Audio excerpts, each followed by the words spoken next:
Hello दोस्तों, मैं शुभेंद्र कुमार पटेल आप सभी का आपके अपने YouTube चैनल एसकेपी क्लासेस में स्वागत करता हूं। आज से हम एमसीक्यू की श्रृंखला में आगे बढ़ेंगे और नए टॉपिक की शुरुआत करने जा रहे हैं जिसमें हम पढ़ेंगे लाइट प्रकाश। यदि अपन प्रकाश टॉपिक की बात करें तो आप इसी चैनल के प्लेलिस्ट में आप यदि जाएंगे तो प्लेलिस्ट में आप सर्च करेंगे लाइट, तो लाइट टॉपिक की आपको 21 वीडियोस मिल जाएंगी जिन वीडियो में आप लाइट की पूरी डिटेल देख सकते हैं। रिफ्लेक्शन, रिफ्रैक्शन, डिस्पर्सन, स्कैटरिंग, एक माइक्रोस्कोप, टेलीस्कोप, जितने भी अपन बात करते हैं प्रकाश की व्यतिकरण, विवर्तन, इंटरफेरेंस, डिस्पर्सन, डिफ्रैक्शन, सब पूरी लाइट की डिटेल अपन पढ़े हैं। इस चैनल में आपके जाकर देख सकते हैं। वीडियो देखते समय आपको जो भी डाउट रहे आप कमेंट सेक्शन में पूछ सकते हैं, आपको उसका आंसर दे दिया जाएगा। आज हम उसी के एमसीक्यू मल्टीपल चॉइस क्वेश्चन, ठीक, इनकी शुरुआत करते हैं बहुविकल्पीय प्रश्न की और उसमें अपन आगे बढ़ते हैं। तो पहला प्रश्न है, इंद्रधनुष के निर्माण के लिए जिम्मेदार घटना है the phenomenon responsible for the formation of a rainbow. देखो, यदि अपन बात करें इंद्रधनुष की तो रेनबो या इंद्रधनुष कब बनता है? जब बारिश होती है और सूर्य का प्रकाश होता है। ये मान लो पानी की बूंद है, सूर्य का प्रकाश पानी की बूंद में जा रहा है, मतलब ये एयर है और ये क्या है? वाटर। दोनों अलग अलग मीडियम है और जब प्रकाश की किरण एक माध्यम से दूसरे माध्यम में जाती है तो वहां पर होने वाली घटना क्या होती है? रिफ्रैक्शन, अपवर्तन। मतलब इस बिंदु पर प्रकाश का क्या हो रहा है? अपवर्तन हो रहा है, रिफ्रैक्शन हो रहा है। प्रकाश की किरण जब एक माध्यम से दूसरे माध्यम में जाती है तो वह अपने मार्ग से विचलित हो जाती है। एयर जो है ये रेयरर मीडियम है और पानी जो है डेंसर मीडियम है, तो ये नॉर्मल या अभिलंब की तरफ क्या होगी? झुक जाएगी। जैसे ये इस मीडियम में आती है ये स्कैटर कर जाती है और ये 7 रंगों में बढ़ जाती है। फिर ये पानी की जो सूर्य के प्रकाश की किरणें हैं पानी की बूंद किस हिस्से से टकराती हैं और उसी मार्ग में वापस लौट जाती। यदि दो माध्यम है, देखो बाहर एयर है अंदर पानी है, यदि दो माध्यम है और दो माध्यम के होते हुए प्रकाश की किरण उसी माध्यम में वापस लौट जाए तो इस घटना को कहते हैं पूर्ण आंतरिक परावर्तन, टोटल इंटरनल रिफ्लेक्शन। और यहां से फिर प्रकाश की किरण का हो जाएगा रिफ्रैक्शन, अपवर्तन, और हमें प्रकाश की किरण मिल जाएगी। ठीक, ये कहानी है। ये जो 7 रंग फैला था ये यहां से टकरा के आएगा और फिर से ये 7 कलर क्या हो जाएंगे? फैल जाएंगे। डायग्राम से समझे इसके, ये देखिए, ये जो है विजिबल लाइट, दृश्य प्रकाश, सूर्य से प्रकाश आया, प्रकाश जो है पानी की बूंद में पहुंचा, एक मीडियम से दूसरे मीडियम में गया, तो यहां पर जो घटना होगी वो क्या रहेगी? रिफ्रैक्शन या अपवर्तन। अपवर्तन के पश्चात प्रकाश जो है ये 7 रंगों में विभक्त हो गया, तो ये घटना कौन सी है? डिस्पर्सन। ठीक, दो मीडियम है, दो मीडियम में रिफ्रैक्शन के कारण लाइट जो है वो 7 रंगों में बढ़ गई, तो वो क्या कहलाएगा? डिस्पर्सन। फिर प्रकाश की किरण पानी की बूंद से टकराई, दो मीडियम है लेकिन उसी डायरेक्शन में वापस लौट गई, तो ये क्या हो जाएगा? पूर्ण आंतरिक परावर्तन, टोटल इंटरनल रिफ्लेक्शन। फिर पानी की बूंद से बाहर निकलेगी प्रकाश की किरणें, फिर यहां पर क्या हो जाएगा? रिफ्रैक्शन। तो 2 बार अपवर्तन और 1 बार पूर्ण आंतरिक परावर्तन होता है तो निर्माण होता है इंद्रधनुष का। इंद्रधनुष 2 होते हैं ना, एक में 2 बार रिफ्रैक्शन तो दोनों में होगा, एक में 2 बार टोटल इंटरनल रिफ्लेक्शन भी होता है, तो वो सेकेंडरी कहलाते हैं ना। आप चैनल की वीडियो में जाना, डिटेल से समझना, मजा आ जाएगा, बहुत डिटेल में अपन पढ़ेंगे। तो यहां पर आपका क्वेश्चन क्या डिमांड कर रहा था कि यदि इंद्रधनुष के निर्माण के लिए जिम्मेदार है, तो यहां पर आपका आंसर क्या हो जाएगा? डिस्पर्सन। डिस्पर्सन ऑफ लाइट, या जिसे अपन कहते हैं प्रकाश का वर्ण विक्षेपण। डिस्पर्सन ऑफ लाइट, प्रकाश का वर्ण विक्षेपण, ये ऑप्शन में रहेगा। फैलाव तो स्कैटरिंग हो जाएगा, तो ये अपन इसको हटा देते हैं। आपको ऑप्शन में क्या मिलेगा? वर्ण विक्षेपण या डिस्पर्सन ऑफ लाइट। ये इसको समझने का फिनोमिना हो गया। आगे बढ़ते हैं। A concave mirror is used to form an image of an object placed beyond its focus. The image will be, देखो, यदि अपन बात करते हैं तो जब कॉनकेव मिरर की बात की जाए तो ऐसा मिरर, ठीक, एक मिनट, थोड़ा सा गड़बड़ हो गया, ऐसा मिरर, ठीक, जिसमें क्या है, जिसकी अंदर की सतह को कलर कर दिया गया है,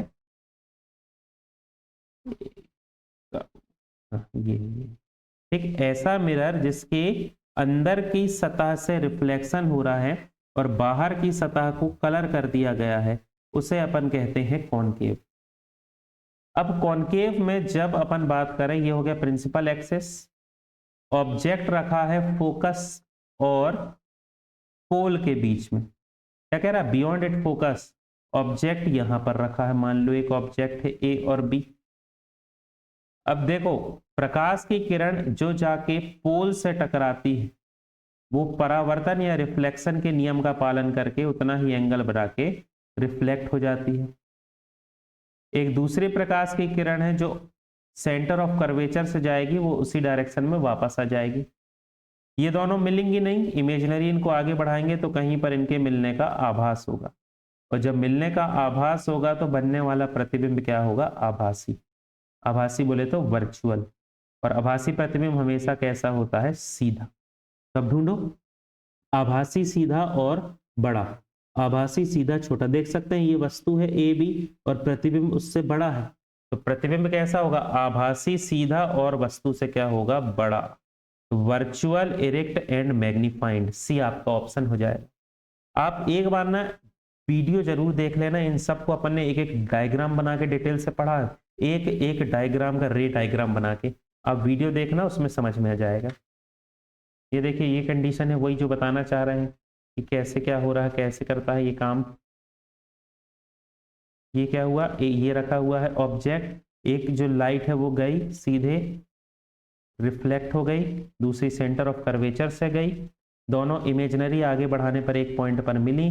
जब इमेजनरी मिलती हैं तो वहां पर बनने वाला प्रतिबिंब आभासी होता है, वर्चुअल, और वर्चुअल इमेज हमेशा सीधी होती है, और आप देख सकते हैं वस्तु से बड़ी है। अगला, which of the following statement is true regarding the focal length of the convex lens. देखिए, अब यदि अपन फोकल लेंथ की बात करें तो एक पॉइंट याद रखना, ऐसा बना लो सबसे पहले तो, जो भी इसके राइट साइड है वो सब पॉजिटिव थे, जो इसके लेफ्ट है वो सिर्फ नेगेटिव, जो ऊपर है वो पॉजिटिव, और जो नीचे है वो क्या रहेगा, नेगेटिव। ठीक,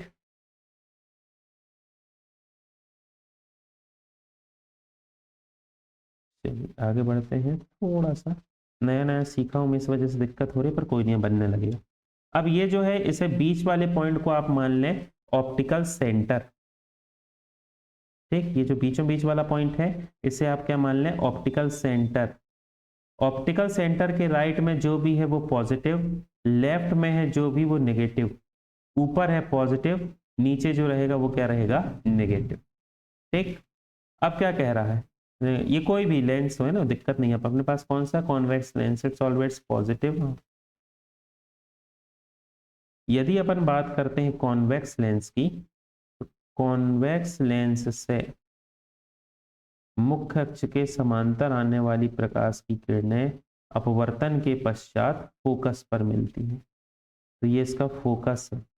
फोकस जो है ऑप्टिकल सेंटर के कहाँ पर है, राइट साइड है, तो ये क्या होगा, जब राइट साइड है तो क्या होता है, पॉजिटिव, तो हमेशा धनात्मक, हमेशा रहना चाहिए, हमेशा क्या होगा, धनात्मक, इट इज ऑलवेज पॉजिटिव। ठीक, ये देखो, ये बीच में ऑप्टिकल सेंटर, राइट में जो भी है पॉजिटिव, लेफ्ट में नेगेटिव, ऊपर पॉजिटिव नीचे नेगेटिव। तो जब इसके मुख्य अक्ष के समांतर जाने वाली प्रकाश की किरणें जब इससे टकराएंगी ना, ये पैरेलल जाएंगी, जब ये टकराएंगी तो ये रिफ्लेक्शन के बाद जिस पॉइंट पर मिलेंगी वो कहलाता है फोकस, और कहाँ पर है, वो राइट साइड है, इसलिए वहां पर क्या होगा, बनने जो फोकस है वो क्या हो जाएगा, पॉजिटिव। चलिए, दिन के समय आसमान का नीला रंग दिखाई देना, ये तो खैर अब सबसे बन जाएगा, इतने सालों से चल ही रहा है, पढ़ ही रहे हैं इसको अपन, कि आसमान का नीला दिखाई देने का कारण क्या है, स्कैटरिंग ऑफ लाइट। या यहाँ पर स्कैटरिंग नहीं दिया है, तो आपका आंसर क्या हो जाएगा, डिस्पर्सन ऑफ लाइट। लॉजिक लगाना है भाई, लोड नहीं लेना है यार। स्कैटरिंग नहीं लिखा है, हम तो स्कैटरिंग पढ़ के आए थे। स्कैटरिंग ऑफ लाइट, प्रकाश का फैलाव या प्रकाश का प्रकीर्णन, है ना। डिस्पर्सन में भी 7 कलर होते हैं, बस फर्क ये है डिस्पर्सन थोड़ा अलग मीडियम में होता है ना। ये स्कैटरिंग है, तो स्कैटरिंग ऑफ लाइट ऑप्शन में नहीं है, तो dispersion of light is a correct answer. Unit of a lens is, देखो लेंस की क्षमता मतलब होता है, फॉर्मूला है लेंस क्षमता बराबर 1/, फोकस दूरी, या जिसे अपन कहते हैं फोकल लेंथ। लेंस की क्षमता को मापने के लिए डायोप्टर का उपयोग किया जाता है। जिनको भी चश्मा लगता है वो इसको रिलेट कर सकते हैं। देखना चश्मा का जो कार्ड देता है डॉक्टर, उसमें +D -D ऐसा लिखा रहता है, तो कहते हैं ना प्लस का चश्मा है कि माइनस का चश्मा है। तो प्लस का मतलब पॉजिटिव, नेगेटिव कब, ऐसा लेंस जिसकी फोकल लेंथ पॉजिटिव है वो +D, ऐसा जिसकी फोकल लेंथ नेगेटिव है वो क्या हो जाएगा, -D। तो ऐसे डिसाइड होता है ये। तो लेंस की क्षमता जो है वो नापी जाती है किससे, डायोप्टर से। चलिए आगे बढ़ेंगे। Focal length of a plane mirror is at infinite 0 नहीं। देखो ये प्लेन मिरर है, प्लेन नहीं है पर समझ जाना, थोड़ा डायग्राम नहीं बन पा रहे हैं। प्लेन मिरर से जब ये लाइट टकराएगी रिफ्लेक्ट होकर चले गई, ये दूसरी लाइट आई रिफ्लेक्ट होकर चले गई, अब ये दोनों तो कहीं पर मिलेंगी नहीं। तो नियम क्या कहता है, प्रकाश की किरणें परावर्तन के पश्चात जिस बिंदु पर सबसे पहले मिलती हैं उसे फोकस कहते हैं। अब ये दोनों तो पैरेलल है, मिलेंगी नहीं। ऐसा माना जाता है कि 2 समांतर रेखाएं अनंत पर मिलती हैं, तो इसलिए अनंत पर मिलती हैं, इसलिए कहेंगे कि इसका फोकल लेंथ जो है ये भी क्या रहेगी, अनंत, इन्फिनाइट या अनंत पर। तो आपका आंसर क्या हो जाएगा, इन्फिनाइट, अनंत। चलिए आगे बढ़ते हैं। ये देख लीजिए वही इमेज है, इसमें कैसा क्या सिस्टम है आप देख के समझ सकते हैं। प्रकाश के, ये प्रकाश की किरण आई है, अब ये दोनों तो मिलेंगी नहीं, दूरी होती जाएंगी, तो अपन ने माना कि ये कहाँ पर मिलेंगी, अनंत पर, इसलिए इसकी फोकस दूरी जो है, फोकल लेंथ क्या हो जाएगी, infinite, Anant. A concave mirror gives real inverted and sensitive image. देखो कॉनकेव मिरर में ये हो गया एट इन्फिनाइट, अनंत, ये हो गया C, ये हो गया F, ये हो गया P। अब वो क्या कह रहा है, वो स्थिति बताओ जब इमेज हमें कहां पर सेम साइज की मिले। तो जब ऑब्जेक्ट सेंटर ऑफ कर्वेचर पे होता है तो उसकी इमेज सेंटर ऑफ कर्वेचर पे बनती है और वह उसी के बराबर होती है, सेम साइज की होती है। ठीक, सेंटर। मैं आपसे बार बार हम्बल रिक्वेस्ट करूंगा, ऑब्जेक्टिव लगाने से पहले आप एक बार डिटेल्ड वीडियो देख लें तो आपको मजा आ जाएगा, आप रिलेट कर लेंगे। ठीक, एक बार बात मान के देखें, भरोसा करके देखें। जो डिटेल वीडियो नहीं देखे हो इसी चैनल में जाओ, डिटेल वीडियो देखो, ये सब बहुत अच्छे से बनेगा। ये देख लीजिए इमेज, प्रकाश की किरण आई, यहाँ से चले गई, मुख्य अक्ष के समांतर आने वाली प्रकाश की किरणें परावर्तन के पश्चात फोकस से होकर जाती हैं, फोकस से होकर जाने वाली प्रकाश की किरणें परावर्तन के पश्चात मुख्य अक्ष के समांतर हो जाती हैं। अब ये दोनों रेखाएं एक जगह पर मिलती हुई प्रतीत होती हैं, प्रतीत नहीं होती, एक जगह मिलती हैं, वहीं पर निर्माण होता है किसका, इमेज या प्रतिबिंब का। और आप देख सकते हैं प्रतिबिंब वास्तविक है, उल्टा है, वस्तु के बराबर है। आगे बढ़ेंगे।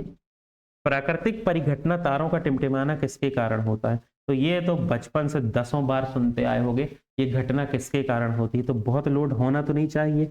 यहाँ पर आपका सही जवाब क्या हो जाएगा, क्योंकि क्या होता है, फिर अपवर्तन, रिफ्रैक्शन, अपवर्तन, वायुमंडलीय अपवर्तन, घबरा नहीं जाना, एटमॉस्फेरिक लिखा है तो आपको टर्म पकड़ना है, रिफ्रैक्शन। तारों का चमकना किसके कारण होता है, रिफ्रैक्शन के कारण, ठीक, अपवर्तन के कारण। ये देखो जैसे जैसे अपन पृथ्वी की सतह से ऊपर जाते जाते हैं, हवा का जो घनत्व है वो कम होता जाता है।